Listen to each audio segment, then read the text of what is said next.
Hey guys, it's Wayne from WRPB, ITV, and WRPB TCV, and with me is Ted Filippa. Filippa. Ted wrote a book, and we've done his interview, and if you go to his YouTube channel, you will see the interview. But it was so interesting that I had to drag you back on and talk about some of the stories. Now, the book was about his dad and the things that his dad went through, and I found his dad to be like one of the most amazing guys, and he's passed since, but he's the kind of guy that, like, him and I would have gotten in so much trouble together. All right, so we're gonna take it with talk about this one story. He was in the Army. Correct. Okay, and something about a naval base. They all left, and so give me that story. I'll give you the quick synopsis. My father was stationed at Camp Wallace, which is in Hitchcock, Texas.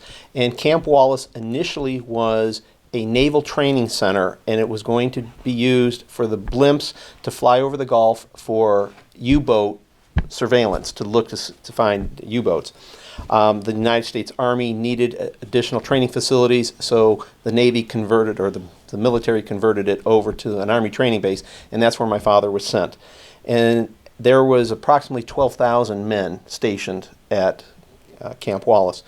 Well, in early 1944, it was going to be transferred over to the Navy again. Okay. And so all military personnel were being moved and being transferred.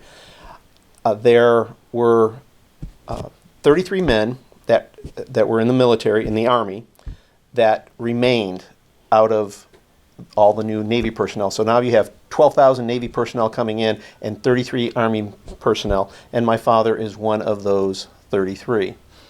Well, everything was off limits now to these Army personnel. They couldn't go to the theater, they couldn't go to the local club to drink unless they were invited by somebody from the Navy personnel. I guess there's some animosity between the two. Yes, there was some animosity. So they had the 33 men who they said, you know, we're going to keep our mouths shut.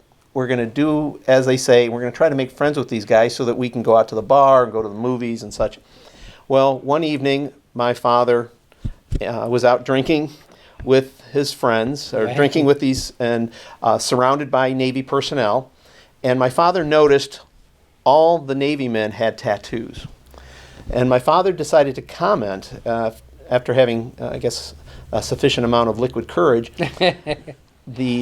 how stupid that was to do. And one large Navy man stood up and he said, well, listen, Dogface, you're going to get a tattoo before this evening is out. Yeah. And they dragged my father and another guy. They literally, my father said that it took 4 guys, they, hands and arms and legs, threw them in the back of a car, and they drove to Galveston, Texas, and went to a tattoo parlor. And they told my father he was getting a tattoo and they were paying for it. And so they were showing all these different tattoos. They wanted one on his chest, and he said, no, I don't want any of that. And he said, listen, I'll get a tattoo, but it'll be one of my choosing. So he ended up getting a tattoo with just his name on his forearm, and it says Ted. And that was it. But the fact of the matter was that these sailors did not take kindly to the fact that he thought they're stupid, or the tattoos were stupid. So that was, and he said after that he had learned to keep his mouth shut. Well, that will be right back.